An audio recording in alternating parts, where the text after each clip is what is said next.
Sebuah kisah mahakarya terbaik dari Esa Mintarja yang sangat populer di masanya, berlatar belakang kerajaan Singasari. Dengan bangga kami persembahkan kepada sahabat Permata TV tercinta semuanya dengan judul Kisah Pelangi di Langit Singasari.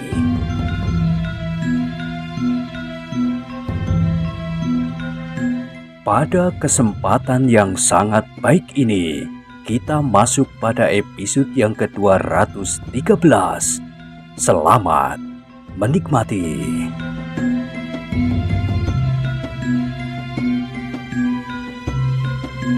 Pada episode sebelumnya telah diceritakan, Aku Tunggul Ametung bukanlah seorang penakut. Seandainya yang berdiri di hadapannya itu Kebu Sindet, maka pasti akan segera timbul perkelahian yang sangat dahsyat. Tetapi yang berdiri tersuruk-suruk itu adalah seorang juru taman yang telah menjadi gila. Karena itu maka justru Aku Tunggul Ametung melangkah surut. Para prajurit yang melihatnya seakan-akan menjadi beku. Mereka tidak ubahnya patung-patung batu mati. Berbagai perasaan bercampur aduk di dalam kepala mereka. Hah, apakah kau akan lari? Kau tidak akan dapat terlepas dari tanganku. Kemudian Jajar yang gemuk itu berpaling kepada para prajurit yang tegak seperti tonggak. Ayo, cepatlah berbuat. Bunuh saja prajurit Tumapel. Ambillah perhiasan yang 3 pengatek itu. Tetapi tidak seorang pun yang bergerak. Cepat, cepat, teriak Jajar yang gemuk itu. cepat, sebelum orang ini lari. Jajar itu maju selangkah lagi, dan Aku Tunggul Ametung pun mundur lagi selangkah. Aku itu menjadi bingung dan jantungnya berdebaran. Belum pernah ia menghadapi orang gila seperti itu. Kalau ia berbuat sesuatu, maka ia telah melakukan kesalahan.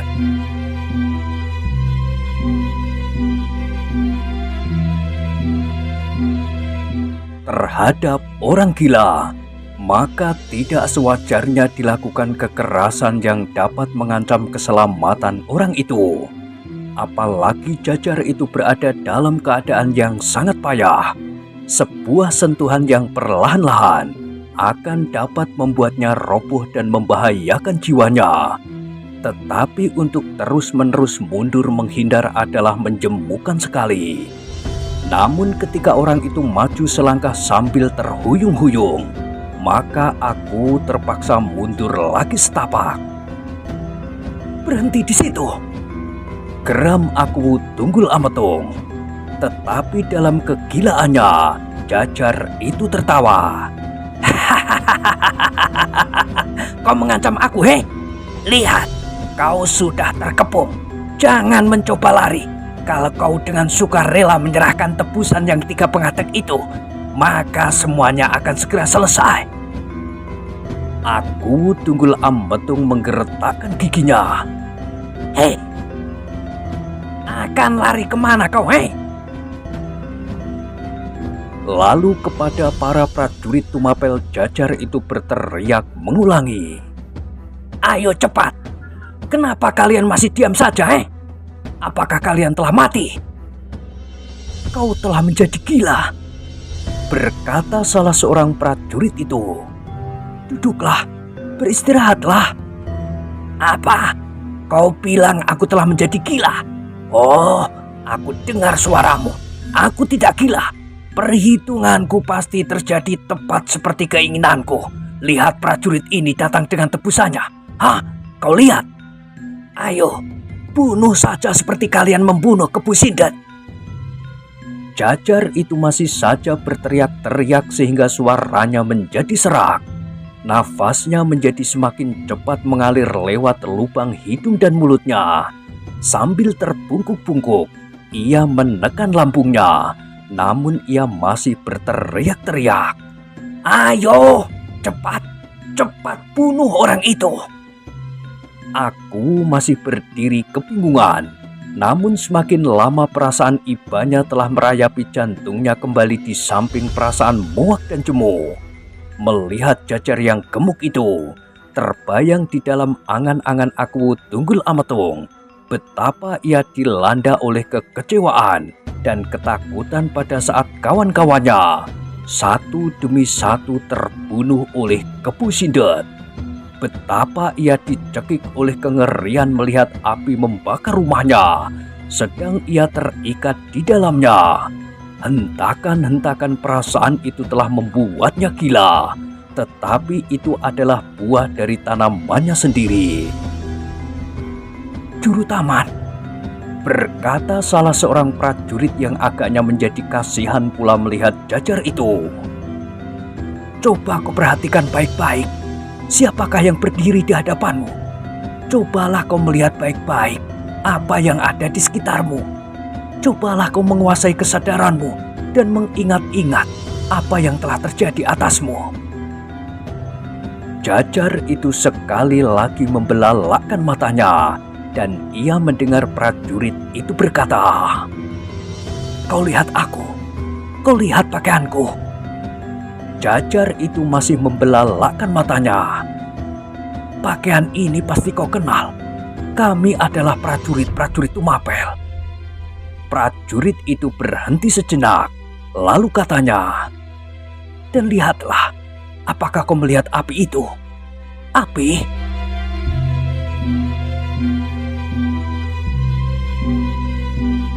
Tidak ada jawaban. Jajar yang gemuk itu mengatupkan mulutnya rapat-rapat.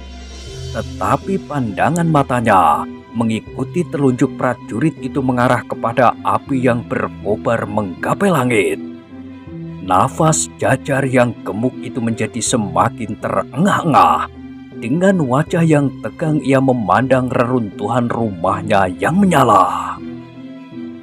Api. Perlahan-lahan ia bergumam. Cobalah mengingat-ingat, dari manakah api itu datang? Berkata prajurit yang lain. Jajar yang gemuk itu mengerutkan keningnya, kemudian ditebarkannya pandangan matanya ke sekelilingnya itu. Namun masih belum terdapat kesan di wajah yang merah kehitam-hitaman itu. Kini tampak semakin jelas, kulit wajah itu telah menjadi sangat parah. Di beberapa bagian kulit itu telah terkelupas dan di bagian lain menjadi hangus. Setapak Jajar itu maju mendekati para prajurit. Seperti seorang yang kehilangan, ia mencari-cari pada wajah-wajah prajurit itu. Tetapi ia tidak menemukan sesuatu. Karena itu maka ia pun maju lagi mendekati api yang telah menelan rumahnya. Api. Sekali lagi ia berdesis. Iya, api. Sahut seorang prajurit. Kau masih dapat mengenal bahwa yang menyala itu api. Jajar itu tiba-tiba saja mengangguk-anggukkan kepalanya. Api. Api. Nah, kau sudah hampir menemukan kesadaranmu kembali. Jajar itu kemudian berdiri mematung. Dipandanginya api itu. Lama sekali ia berdiri tegak sambil memandangi api yang sedang menari-nari. Lama sekali. Aku, Tunggul Ametung dan para prajurit Tumapel membiarkannya berbuat sekehendak hatinya. Mereka tidak sampai hati berbuat sesuatu atasnya. Justru setelah ia menjadi gila. Nafsu aku untuk membinasakan telah menjadi pudar, seperti api yang membakar rumah Jajar itu. Semakin lama menjadi semakin surut, semakin surut. Jajar yang gemuk itu masih memandangi api di rumahnya, api yang telah menyentuh tubuhnya pula.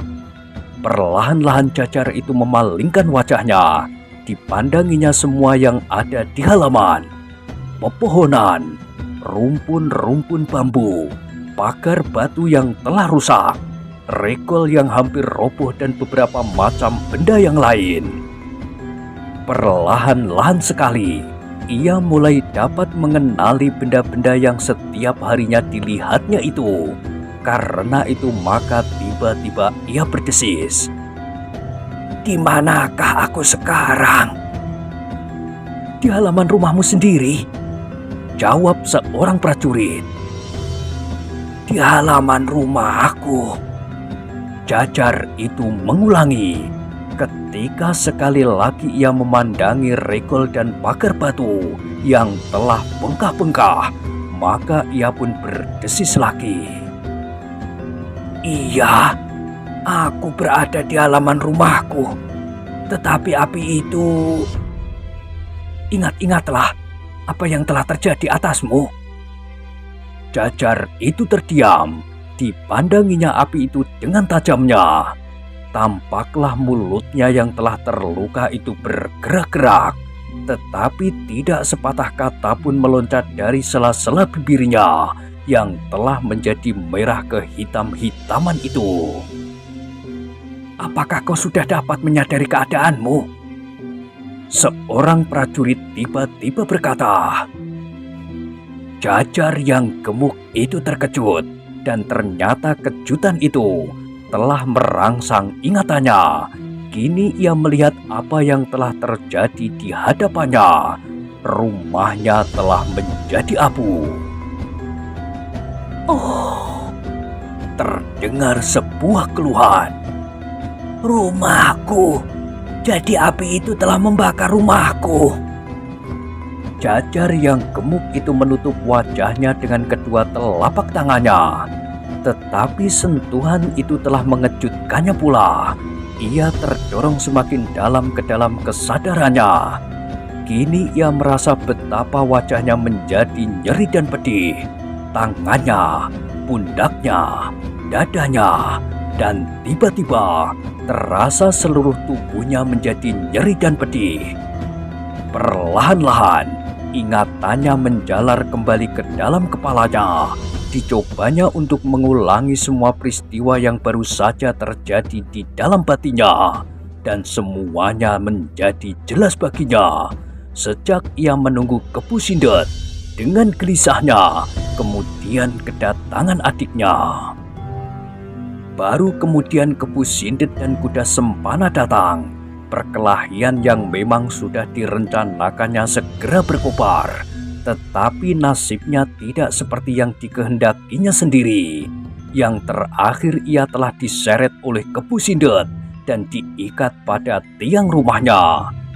Ia masih melihat sekejap api yang menyala di sudut rumahnya itu.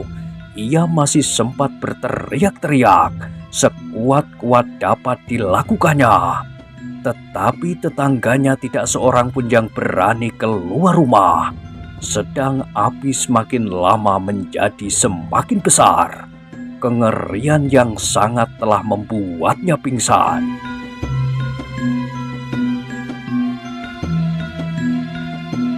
Para prajurit Tumapel dan Aku Tunggul Ametung melihat bahwa Jajar itu berangsur-angsur mendapatkan kesadarannya kembali. Mereka membiarkan Jajar itu berdiri diam sambil menjelajahi peristiwa-peristiwa yang baru saja terjadi di dalam ingatannya. Perlahan-lahan, mereka melihat Jajar itu memalingkan wajahnya, memandangi para prajurit yang kini berdiri mematung.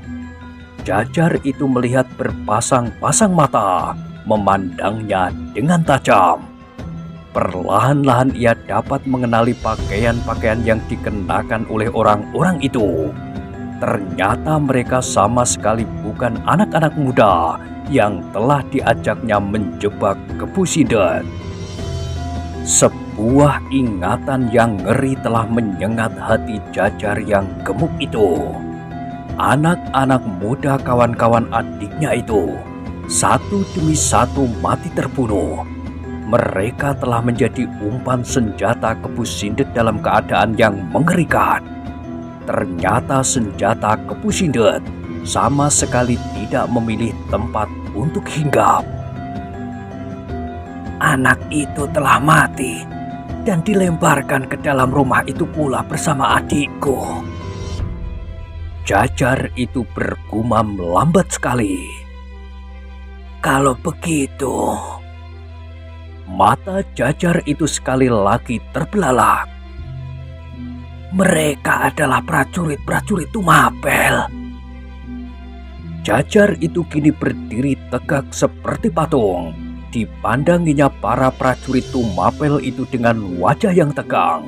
Semakin lama semakin jelas baginya bahwa yang dihadapannya itu memang prajurit-prajurit Tumapel.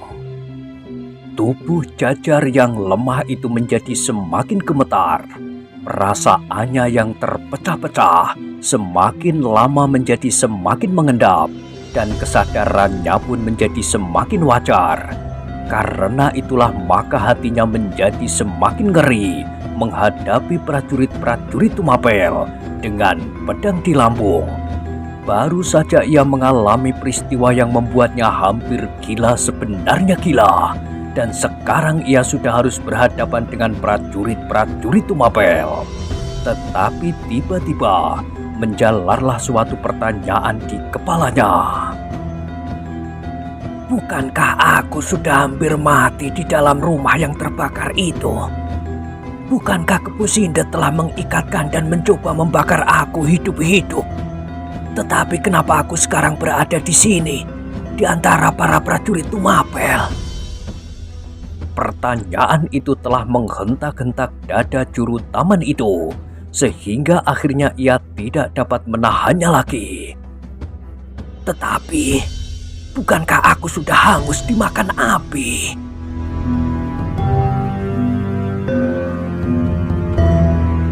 Salah seorang prajurit itu menjawab, Lihat ketika prajurit ini, mereka ikut terluka bakar karena berusaha menolongmu.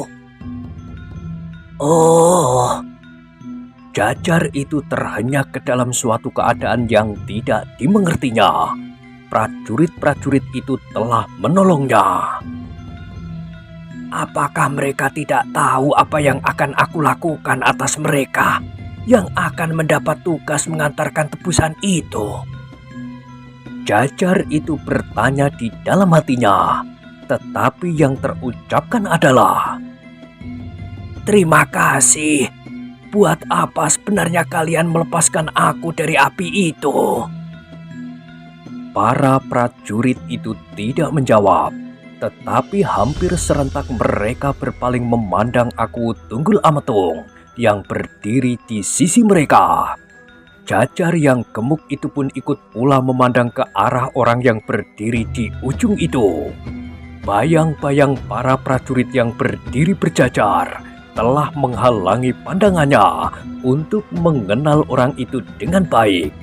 Apalagi keadaan tubuhnya yang lemah dan bahkan otaknya yang belum waras sama sekali tidak segera memperkenalkannya kepada orang itu.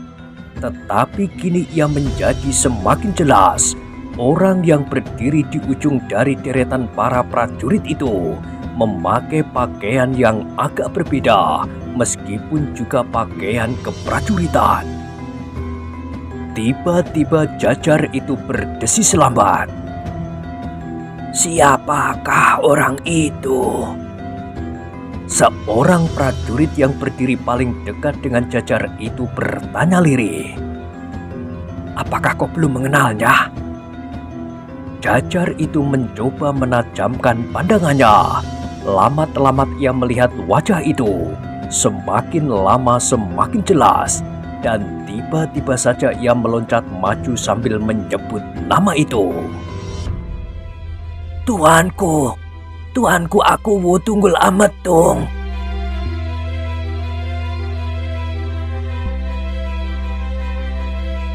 Tetapi tubuh Jajar itu sudah terlampau lemah. Ia sudah tidak cukup kuat untuk melangkah sampai ke hadapan Aku Tunggul Ametung untuk kemudian berjongkok menyembah. Ia sudah tidak mampu lagi menahan keseimbangan tubuhnya, sehingga ketika kakinya terayun selangkah, maka Jajar yang gemuk itu pun terbanting jatuh di tanah. Beberapa orang prajurit serentak berusaha menahannya, tetapi Jajar itu telah terjerembab jatuh. Namun meskipun demikian masih terdengar ia berkata hampir merengek. Ampun Tuanku, ampunkan hamba. Tunggul Ametung memandanginya dengan dahi yang berkerut-merut, namun ia masih berdiri di tempatnya. Ampunkan hamba Tuanku. Terdengar lagi suara Jajar itu mohon belas kasihan.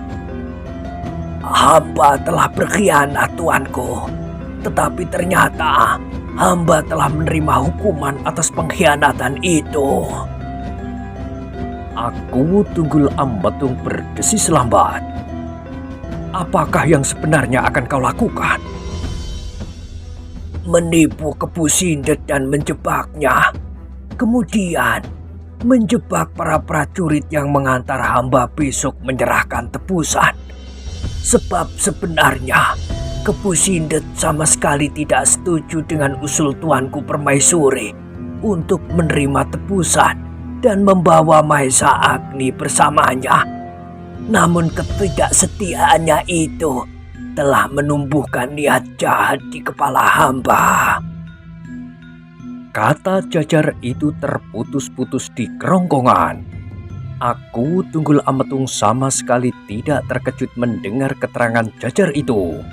Ia sudah menduga dan ternyata dugaannya itu tepat. Kini Jajar itu masih berkata di antara nafasnya yang semakin memburu.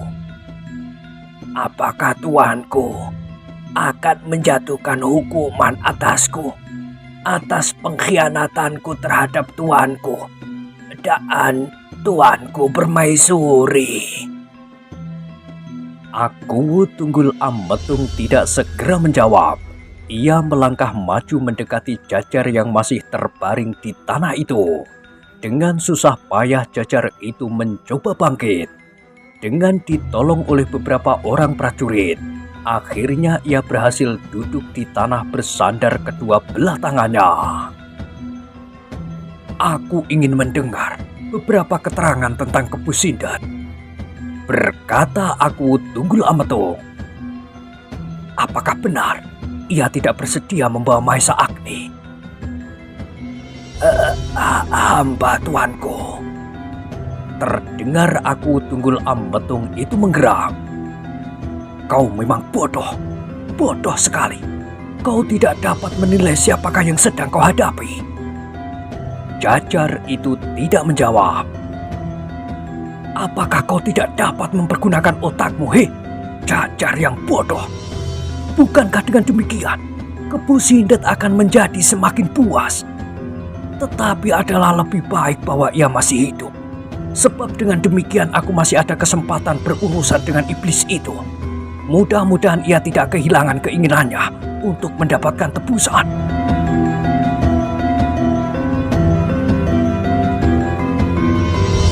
Aku itu berhenti sejenak. Lalu tiba-tiba ia berteriak. Kaulah yang gila. Kau telah merusak semua rencana untuk menyelamatkan Mahesa Agni dan sekaligus membinasakan iblis yang biadab itu. Jajar itu tidak segera menjawab, tetapi tubuhnya yang gemetar menjadi semakin gemetar. Nafasnya menjadi semakin deras berkejaran di dadanya. Tetapi suara Akuwu kemudian menurun. Memang sudah tidak ada gunanya aku membunuhmu. Ketika aku berangkat dari istana, aku memang ingin membunuhmu dan membunuh Kepu Sindet sama sekali. Setelah aku mendapat keterangan Mahesa Agni. Tetapi ternyata soalnya tidak terlampau sederhana begitu.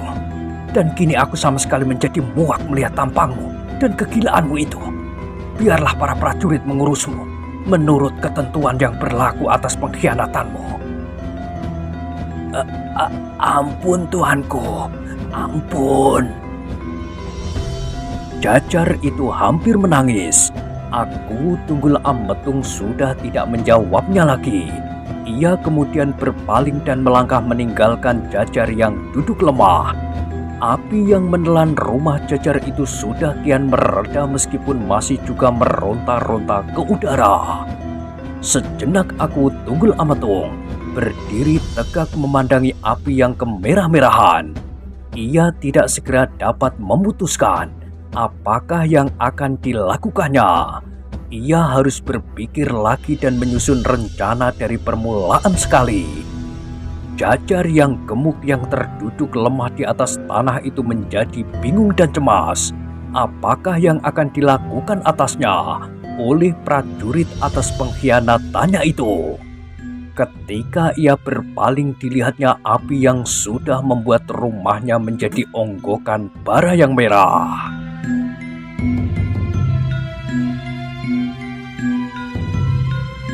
Sebuah desir yang tajam menyengat jantung Jajar itu. Sekali dipandanginya aku yang berdiri tegak seperti patung. Kemudian dilihatnya bayangan-bayangan yang merah kehitam-hitaman dari para prajurit Tumapel yang berdiri di sekitarnya, seperti bayangan hantu yang telah siap untuk mencekiknya. Pedang-pedang mereka yang tergantung di lambung serta sorot mata mereka yang sangat tajam itu membuat jantung Jajar itu seperti meledak karenanya. Dalam ketakutan dan kecemasan itu, maka dibayangkannya apa yang sudah dan akan dapat terjadi atasnya. Meskipun para prajurit Tumapel tidak akan berbuat sekejam kepu sidet, tetapi pasti akan ada hukuman lain yang membuatnya menjadi terlampau kecut. Ia pasti akan dilihat oleh orang-orang lain yang mengetahui persoalan itu. Kalau ia dibawa oleh para prajurit itu di sepanjang jalan kota, maka orang-orang Tumapel akan keluar dari rumah mereka dan melihatnya seperti melihat tontonan yang paling menarik. Mungkin mereka akan berteriak-teriak mengejek dan anak-anak akan melemparinya dengan batu. Apalagi kalau ia sempat bertemu dengan dua orang Jajar juru taman, kawannya sepekerjaan. Terasa wajah Jajar yang luka-luka itu menjadi terlampau pedih oleh tetesan keringat dinginnya yang merentul dari pelipisnya. Dalam kecemasan itu ia merasakan seluruh tubuhnya terasa sakit dan nyeri. Tulang-tulangnya seakan-akan terlepas dari kulit dagingnya. Tetapi yang paling sakit dari semuanya itu adalah perasaannya. Penyesalan yang menghentak-hentak kepalanya, ketakutan dan kebingungan yang selalu menghantuinya. Ketika angin bertiup dari utara, maka lidah api yang menjulang tinggi itu bergetar. Bayang-bayang para prajurit itu pun tampak bergerak-gerak. Jajar yang sedang dalam ketakutan yang sangat itu tiba-tiba terkejut ketika ia melihat bayang-bayang yang panjang dan bergerak-gerak itu. Maka kembali kegilaannya menyerang otaknya. Terbayang di dalam kegilaannya hantu-hantu yang hitam tinggi dan besar bergerak-gerak untuk menerkamnya. Karena itu maka tiba-tiba Jajar yang gemuk itu menjerit mengerikan. Tanpa disangka-sangka oleh para prajurit itu, maka Jajar itu meronta-ronta. Dengan sisa-sisa tenaganya yang ada, maka ia berusaha berdiri. Sebelum para prajurit sempat berbuat sesuatu, maka Jajar itu pun telah berlari tersuruk-suruk ke arah api yang sedang berkobar menelan sisa-sisa rumahnya. "Hei, kau akan lari kemana?" bertanya salah seorang prajurit. "Hantu, hantu itu akan mencekik aku. Aku harus bersembunyi ke dalam rumahku." "Berhenti, berhenti!" teriak prajurit yang lain. Tetapi Jajar yang gemuk itu berlari semakin kencang. Seperti kerasukan Jajar yang lemah itu tiba-tiba mendapatkan kekuatan tiada taranya. Ia mampu berlari kencang sekali. Serentak para prajurit yang tercengang itu menyadari keadaan. Agaknya Jajar itu telah terserang oleh kegilaannya lagi. Serentak pula, mereka berlari mengejar Jajar yang gemuk yang akan menjerumuskan dirinya masuk ke dalam api yang sedang menjilat-jilat ke udara itu. Berhenti! Woi, berhenti! Teriak prajurit yang lain. Rumah itu adalah rumahku. Jawab Jajar yang gemuk itu dalam kegilaannya. Seorang prajurit yang berlari di paling depan menjadi semakin cemas. Kau akan menjadi abu! Teriaknya. Jangan kejar aku! Jajar itu pun berteriak. Aku yang berdiri tegak seperti patung menjadi semakin terpukau di tempatnya. Hal itu sama sekali tidak disangka-sangkanya. Jajar itu sebentar lagi akan menjerumuskan dirinya ke dalam jilatan api yang merah. Tetapi jarak antara aku Tunggul Ametung dan arah lari Jajar yang gemuk itu pun agak jauh. Kalau aku Tunggul Ametung meloncat berlari mengejar Jajar itu, agaknya ia pun akan terlambat. Sejenak aku itu terpaku diam. Namun ia mencari jalan yang paling cepat untuk menghentikan Jajar yang gila itu, supaya ia tidak membakar dirinya sendiri hidup-hidup. Sedang waktu untuk itu tinggal beberapa kejap saja.